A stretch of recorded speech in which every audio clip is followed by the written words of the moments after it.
Ay, masipag na araw po sa ating lahat. So, share ko siya masipag yung good news po dito sa bagong update dito kay YouTube po masipag. So, ano ba yan Kuya Chris yung bagong update ni YouTube po masipag? Bago nyo yung malaman masipag, meron po akong papasalamatan.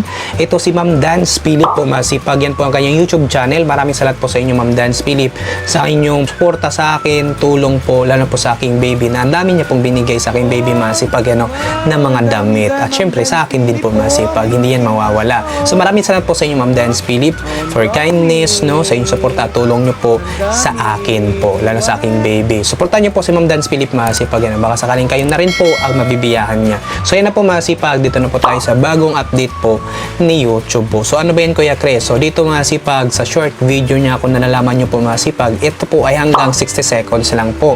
So masipag, yung iba dito kasi ay talagang nabibitin, nagre-reklamo yung iba, nagre-request doon kay YouTube. Ayun na nga masipag, ito na yung bagong update na ibinigay po sa atin ni YouTube noong October 15 po ito masipag, at naramdaman na po ng kapwa nating YouTuber o content creator masipag itong update po ni YouTube noong October 15. So ngayong November masipag, naka-experience na po sila na itong kanilang long form video na up to 3 minutes lang ay napupunta doon sa long short video o yung short video, kasi ito po yung naka-portrait.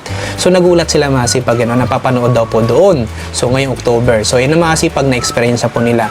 Opo masipag, yung 60 seconds ito na po ay up to 180 seconds na po masipag. So ito po ay 1 minute to 3 minutes na po. Dito na po yan sa short video po. Shoutout sa mga naka-experience na yan masipag at sa kumita dyan, views, ads po masipag So paano yun nangyari Kuya Chris? Paano naman yung in-upload ko dati na yun po ay talagang up to 3 minutes lang o 2 minutes lang mahigit? Yan ba ay mapapanood din po yun Kuya Chris dito sa long short video na sinasabi? Yan sa short video masipag, hindi po may consider yung dati po masipag, lalo pa po pag ito ay naka 16:9 masipag mas may consider po yung pumasok ngayon sa update ni YouTube noong October 15 masipag, at ito pa po ay naka-portrait po, naka 9:16 masipag may consider mapupunta yan doon sa kanyang long short video mapapanood na po doon sa mga audience o viewers mo. So marami kasing nagbabad talaga doon sa short video masipag na hindi na sila nagsa-search doon kasi nag-scroll up na lang po scroll up po possible na yung content video ay may suggest o may recommend po ni YouTube po masipag dahil related po sa kanilang pinapanood, lalo na yung mga for fun or yung mga nakapag-educate na content yung mga talagang tutorial. So yun masipag sa bagong update po ni YouTube. Pero masipag, ito lang nga po medyo humigpit lang kasi mahabang video na ito masipag. Hindi na po tayo basta-basta makapaggamit ng kanilang audio dyan mismo dyan sa short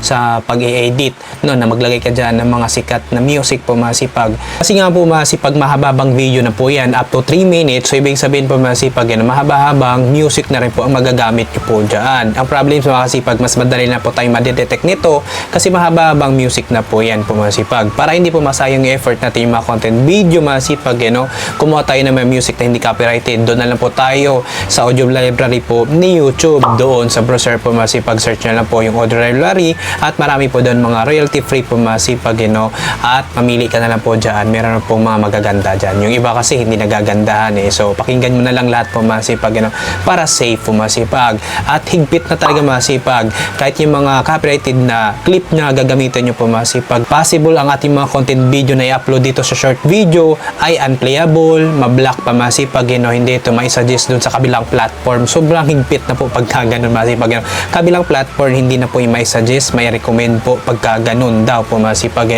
at baka not playable pa po tayo o ma-unmonetize pa tayo, ma-demonetize dyan, kakapasaway dyan sa mga video na hindi po sa atin pag meron itong claim sa may-ari. So nasunod po tayo dapat sa community guidelines po ni YouTube. Kung paano tayo sumunod doon sa rate standard po ni Facebook masipag, ganun din po kay YouTube So may pagkahigpit talaga ang bawat isa, kaya na-comply po talaga tayo sa kanilang policy.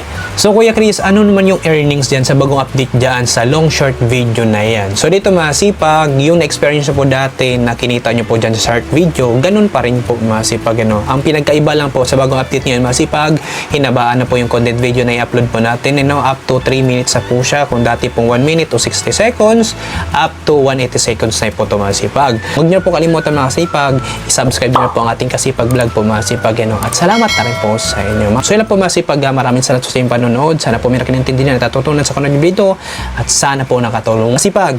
God bless po sa ating lahat. Maraming salamat.